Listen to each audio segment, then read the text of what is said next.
பண்ணுறாங்க. மீன் வளர்க்குறோம் தொட்டியில். கோழி, ஆடு, நாய்கள், வாத்து இருக்குது. மண்புழு பண்ணை இருக்குது. அப்புறம் மாடுகள், கவு ஷெட் இருக்குது. எல்லாமே இருக்குது. அப்புறம் நம்ம நெல்லும் பண்ணையும் பண்ணுறோம். நெல்லுலேருந்து வர புல் எடுத்து மாடுங்களுக்கு போடுறோம். ஆர்கானிக், எல்லாம் ஆர்கானிக் தான். No chemicals. Urea, potash, super phosphate, muriate of potash அது எல்லாம் எதுவுமே யூஸ் பண்ணுறதில்ல. கெமிக்கல்ஸு, பெஸ்டிசைடெல்லாம் எதுவும் யூஸ் பண்ணுறதில்ல. பூச்சி மருந்தெல்லாம் எதுவுமே யூஸ் பண்ணுறதில்ல. எல்லாமே ஆர்கானிக் தான். வெளியிலேருந்து சில உரங்கள்லாம் வாங்குகிறோம்.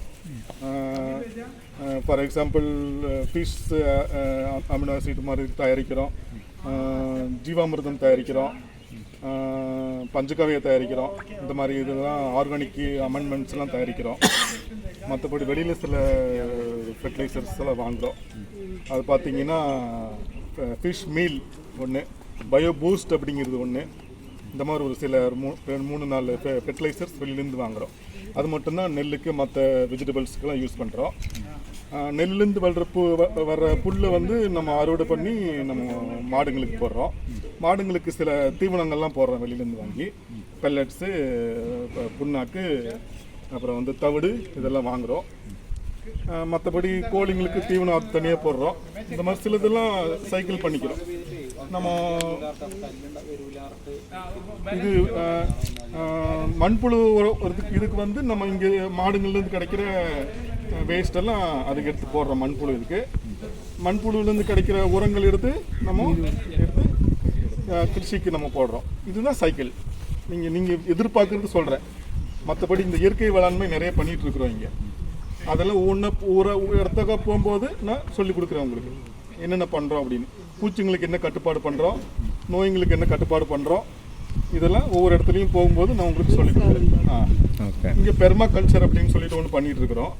அது ஃபாரஸ்ட்டை இமிட்டேட் பண்ணுற மாதிரி, ஃபாரஸ்ட்டோட அப்படியே நேச்சரை அப்படியே நம்ம இங்கே கொண்டு வர மாதிரி பெர்மா கல்ச்சர்னு ஒன்று P1 P3 பிளாட்னு அப்படின்னு சொல்லிற இடத்துல நம்ம பண்ணிகிட்ருக்குறோம். அங்கே என்ன மாதிரி பண்ணுறோம் அப்படிங்கிறது போய் பார்த்தா தான் தெரியும். ஸோ அங்கேயும் போய் பார்க்கலாம். மற்றபடி இந்த மீன் வளர்க்குற இந்த குளங்கள், இந்த அனிமல்ஸ் வளர்க்குற இடங்கள்ல சும்மா போய் பார்வையிடுங்க. உங்களுக்கு ஒரு புரிதல் வரும். மண்புழு வளர்க்குற இடத்துல போய் பார்க்கலாம். அப்புறம் அது பக்கத்தில் ஜீவாமிர்தம், பஞ்சகாவியை பண்ணுறதெல்லாம் பார்க்கலாம். ஸோ எப்படி செய்கிறதுலாம் சொல்லி கொடுக்கலாம், தெரிஞ்சுக்கோங்க. அதெல்லாம் என்ன யூசஸ்ஸு, சாயிலில் என்ன மாதிரியான இம்பாக்ட் எல்லாம் அது எடுத்து கொடுக்குது அப்படிங்கிறதெல்லாம் நம்ம கொஞ்சம் எக்ஸ்பிளைன் பண்ணுறோம். அதெல்லாம் நீங்கள் தெரிஞ்சுக்கோங்க. இன்றைக்கி இதை ப்ரீஃபாக நம்ம சொல்கிறது. இப்போ ஒவ்வொரு இடத்தையும் போய் நம்ம பார்க்கலாம். ஒரு 2 hours ஸ்பெண்ட் பண்ணலாம். Okay madam. இதுக்கெல்லாம் அப்போ 11:30க்கு பிரேக் பண்ணி டீ கொடுத்துருவாங்க. Okay, your wish madam. அது எல்லாம்